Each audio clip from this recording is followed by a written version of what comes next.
छत्तीसगढ़ प्रांतीय वैद्य संघ के द्वारा एक सम्मेलन कर रहे हैं और वैद्य लोग से हम जानकारी लेते हैं कि कहाँ से वैद्य आए हैं और कौन कौन से जिले से आए हैं। आइए हम वैद्यों से मिलते हैं, आप लोग को मिलाते हैं। सर बताइए। मैं वैद्य कृष्णमोहन श्रीवास्तव, प्रदेश महामंत्री प्रशिक्षित वैद्य कल्याण संघ छत्तीसगढ़ से जुड़ा हुआ हूँ और हमारे बीच में आज ये 2 दिवसीय जो कार्यशाला का शुभारंभ हुआ था अंबागढ़ चौकी जिला राजनांदगांव में, उसमें सभी राज्यों के उत्तर प्रदेश, महाराष्ट्र, यूपी, हरियाणा, दिल्ली, कलकत्ता जितने भी सदस्य हैं, जितने भी लोग थे वैद्य राज जो उनको जानकारी यहाँ तक पहुँची थी, वो सभी लोग उपस्थित हुए हैं यहाँ पर कार्यक्रम में। और ये 2 दिवसीय जो शाला आज चल रही है, इसमें सभी वैद्यों को वनों के संरक्षण, उपवर्जन और जो औषधि आज विलुप्त प्रजाति के रूप में आज जंगलों में है, उनकी जानकारी के लिए सभी वैद्यों ने वहाँ पर अपनी उपस्थिति दी। और जंगल का हमने कल 2 तारीख को पूरा भ्रमण किया। भ्रमण करने के बाद में जितनी भी वन औषधि हमको मिली उसकी जानकारी हमने यहाँ पर एकत्रित की, उन औषधियों को एकत्रित किया और उनके संरक्षण के लिए, उपवर्जन के लिए हमने यहाँ पर अपने जितने भी वैद्य थे उनको संबोधित किया। अब आज दूसरा दिन है जिसमें कार्यशाला के रूप में जितने भी वैद्य हैं जो जानकारी अपने हिसाब से और जो उनको पूर्वजों से मिला है उसका आदान प्रदान सभी वैद्यों ने किया यहाँ पे।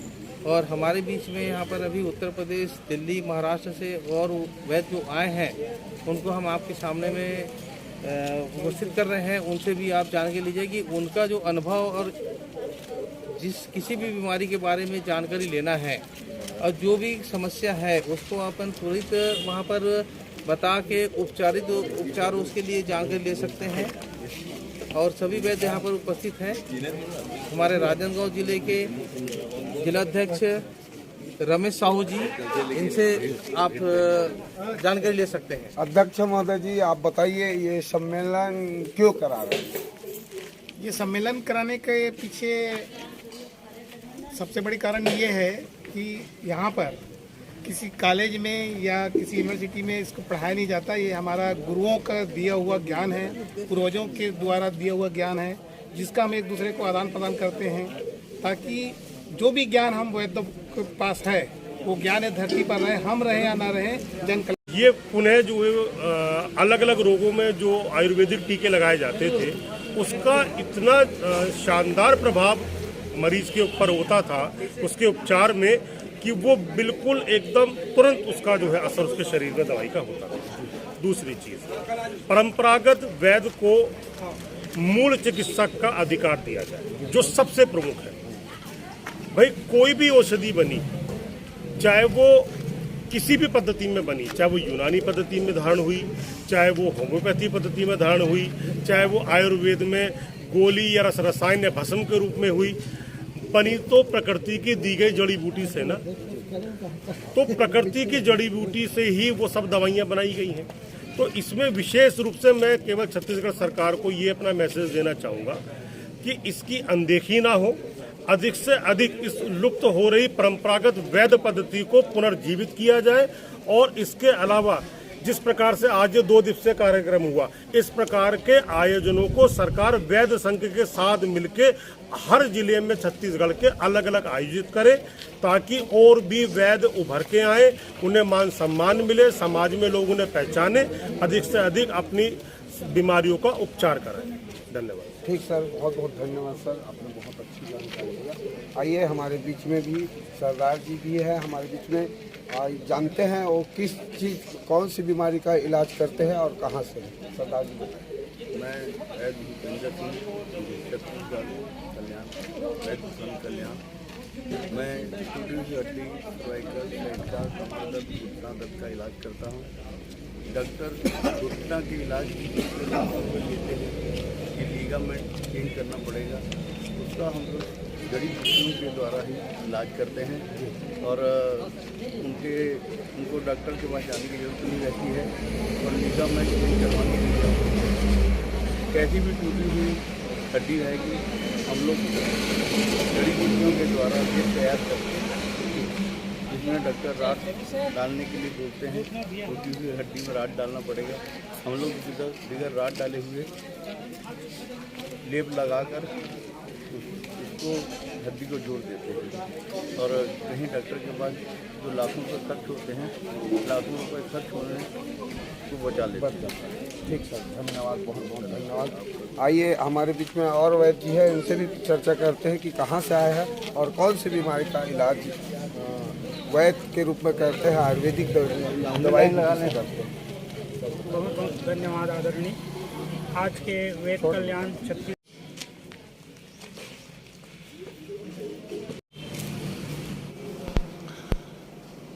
वैद्य भगवंता प्रसाद निषाद, अध्यक्ष परंपरागत मनोचिकित्सक प्रशिक्षित वैद्य संघ छत्तीसगढ़। हमारे विशिष्ट और आदरणीय अनुभवी वैद्य हमारे पिता समान बच्चा सिंह श्री, आप भी बहुत दूर जानते होंगे इसके, कभी कोई गांठ हो जाए तो इसके जड़ को कूट के बांध दीजिए।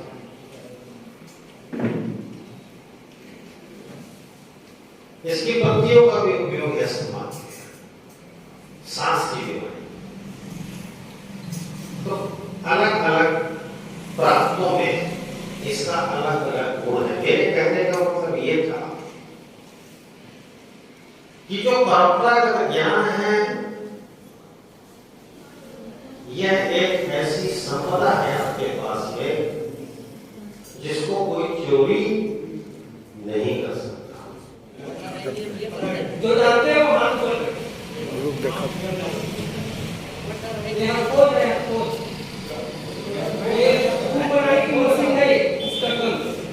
एक ग्राम की मात्रा ज्यादा नहीं देना है, 1 ग्राम की मात्रा देना है पाउडर बनाकर, है ना। खून बनाने की मशीन है, ये ये जो हाथों है खून बनाने की मशीन है, इसका कल का पाउडर बना लीजिए आप और 1 ग्राम की मात्रा में देना है। और उसके साथ में आप रगत भी आकर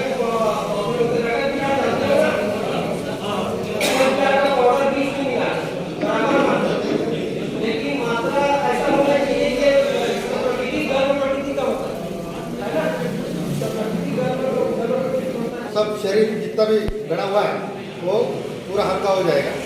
ये सबसे बड़ी दवा है नींद आने के लिए, पेन जाने के लिए। इसको लहसुन बेर कहते हैं। ये डंडी लगाए तो भी ये डंडी हो जाता कहीं भी। और ये दूसरा पुनर्नवा है। किसी माँ बहन के बच्चे जाने के कैंसर हुआ तो इसकी जड़ का जो प्रयोग है तो ये जड़ का प्रयोग गोमूत्र में करना है। गोमूत्र में तो गोमूत्र में इसके गोमूत्र उबाल के उसे काढ़ा बनाना है। 30 ml एक टाइम देना है, सवेरे दोपहर शाम। 15 दिन के अंदर कैंसर का जो गर्भाशय का जो कैंसर है वो 25% रिजल्ट देगा।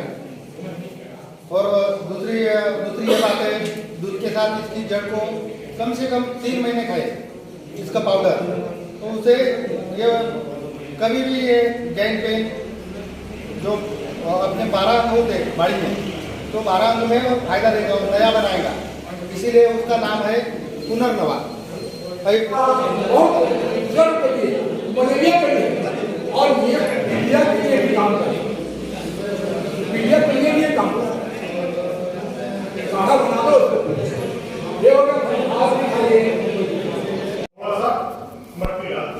मट्टी में वो चले अच्छे से भरने के बाद में रात्रि में स्त्री को मूत्र करने के लिए बोलिए और वो उस बर्तन के अंदर पेशाब करे और उसको अपने सिराने की काट में बिस्तर के नीचे रख के सोए। सुबह उठने पर आप देखें अगर उसमें काले रंग के अंकुर उगते हैं तो उस स्त्री के अंदर दोष है, संतान नहीं होगी। अगर लाल रंग के अंकुर उत्पन्न होते हैं तो निश्चित रूप से उसको संतान भविष्य में होगी। एक परीक्षा